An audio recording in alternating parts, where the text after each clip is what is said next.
दोस्तों, एक मिस्टेक बराबर ग्रोथ की हत्या और म्यूचुअल फंड पोर्टफोलियो बर्बाद।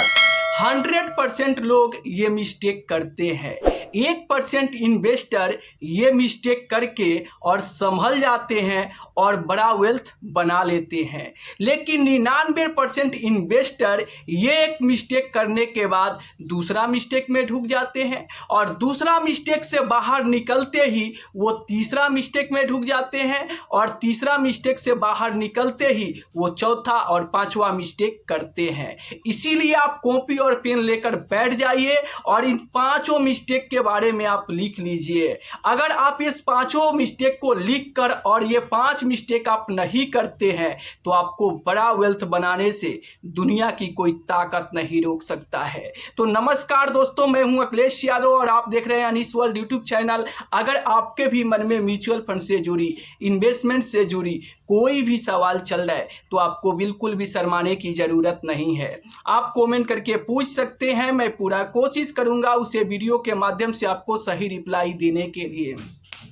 तो फिर देर किस बात की, फटाफट चैनल को सब्सक्राइब कीजिए और अपना सवाल कमेंट बॉक्स में लिखकर भेज दीजिए। चलिए हम वीडियो को शुरुआत करते हैं। सबसे पहला मिस्टेक जो ज़्यादातर इन्वेस्टर करते हैं, यहाँ पर मार्केट गिरते ही अपना एसआईपी बंद कर देते हैं। आप सोचो, जरा सोचो कि अगर बाजार गिरता है आप उस समय एसआईपी बंद कर दोगे तो आपका इन्वेस्टमेंट बंद हो गया, और जब इन्वेस्टमेंट बंद हो गया तो आपका ग्रोथ की हत्या हो गया और म्यूचुअल फंड पोर्टफोलियो बर्बाद हो जाएगा। कैसे? क्योंकि गिरते हुए बाजार में आपका एसआईपी नहीं जा रहा है, जिसके चलते सस्ते में खरीदारी नहीं हो रहा है और आपका जो पोर्टफोलियो का एवरेज एनएवी है वो सस्ता नहीं हो रहा है, यानी आपके पोर्टफोलियो में एवरेज नहीं हो रहा है, जिसके चलते आपको और बड़ा नुकसान देखने को मिलेगा।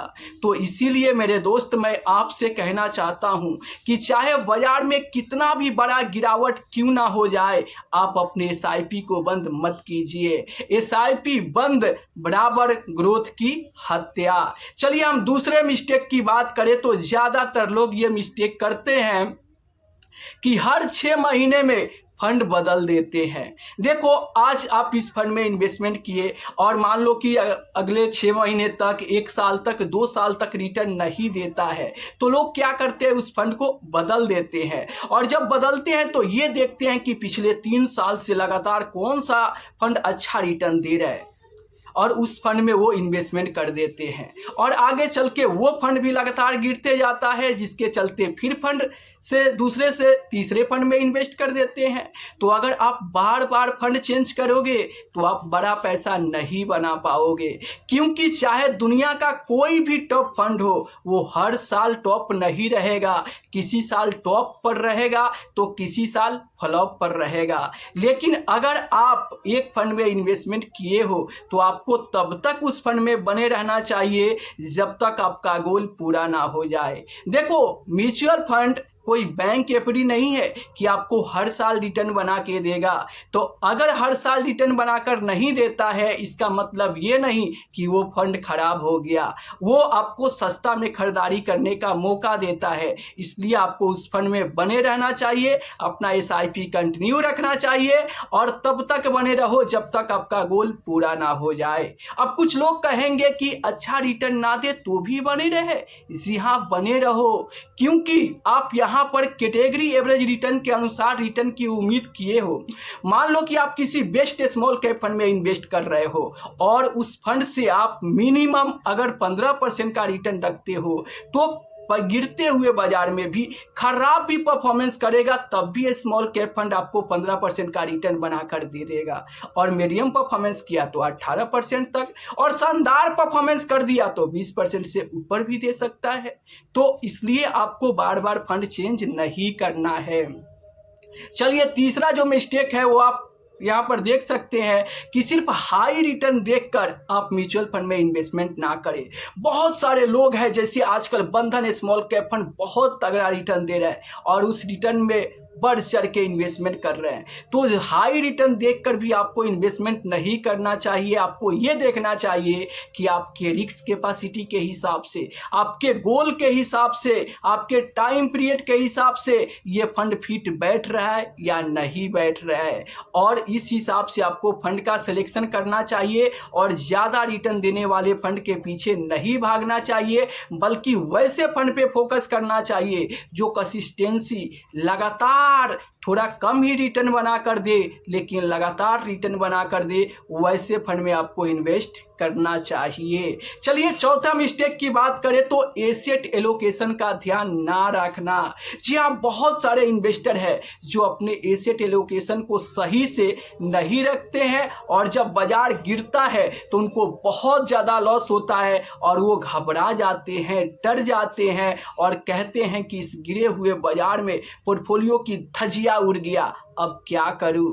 तो देखो, अगर आप चाहते हो कि गिरते हुए बाजार में भी आपको लॉस कम दिखे, आपकी पोर्टफोलियो में नुकसान कम दिखे, तो आपको एसेट एलोकेशन का ध्यान रखना चाहिए। सही एसेट एलोकेशन आप रखोगे तो आप परेशान नहीं होगे, आपको बहुत बड़ा लॉस नहीं दिखेगा। चलिए अगर मैं पांचवें मिस्टेक की बात करूं तो यहाँ पर पैनिक सेलिंग। बहुत सारे लोग हैं कि जब बाजार में गिरावट आता है ना, तो बाजार की गिरावट को देखकर डर जाते हैं, घबरा जाते हैं और पैनिक सेलिंग करते हैं, बेचकर भाग जाते हैं। तो आप सोचो, अगर गिरते हुए बाजार में आप बेच देते हो तो इससे आपको लॉस नहीं, बड़ा लॉस होता है।